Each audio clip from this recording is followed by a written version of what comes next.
İşte halimiz şu. Bizi iyi yönetmiyorlar. Bizi iyi yönetseler Allah'ım da o parayı almaz. Sen de kardeşinin ayağına ayakkabı almışsın.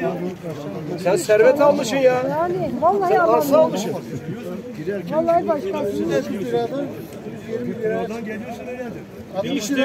Bir içtiğimiz çay vardı. Eskiden bir kahvenin 40 yıl hatırı vardı. Şimdi bir çayın 50 yıl hatırı olacak herhalde. Ya işte %5 oluyor senede. Ne der aldık ya? Biz senede 2 lira, 3 lira, 5 lira zam geliyordu ama %100 de zam olur mu? İşte ama niye böyle oluyor düşünüyor musun? Neden oluyor? Yolsuzluklar olarak bayağı aptal olduğumuz için onları Aptal değiştireceğiz beraber. Bu ülke İnşallah. iyi yönetilmiyor. Bu ülke maalesef senden yoksuldan alıyor, zengine veriyor. Yoksuldan alıp zengine veren sistemi değiştirmemiz lazım. İş yok, kazanç İşte yok. ama yok ama senin gelirin artmazsa olur mu? Hepsini harcayabiliyorsun. Senin gelirin artmasa olur mu? Geçim olur mu? Gelirin artacak ki geçimin olacak. Ama sana gelmesi gereken o geliri gidiyor sarayın etrafında çete var ya onlara gidiyor. Biraz da muhalefet. Kolay gelsin. Zamanında halkın içinde böyle izlediğiniz bunlar başımıza. Neyse tamamlayacağız inşallah. Bizim de eksiğimiz var. Bizim de eksiğimiz var.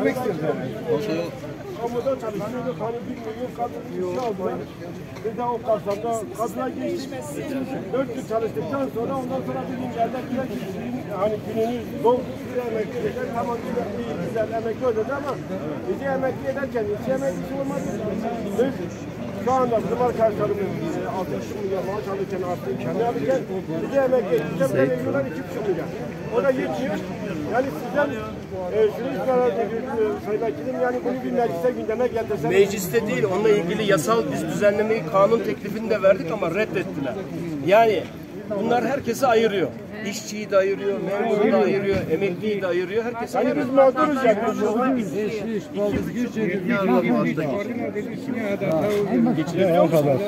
Arkadaşlar ben size bir şey söyleyeyim.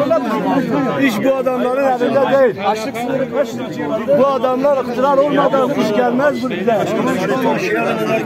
Yani bu adamların elinde siz Van'ın köy tarafını da biz Van'da yaşıyoruz.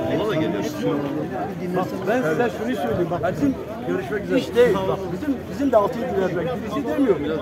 Bizim Van'ın 4 girişi var. 4 girişte biz gelip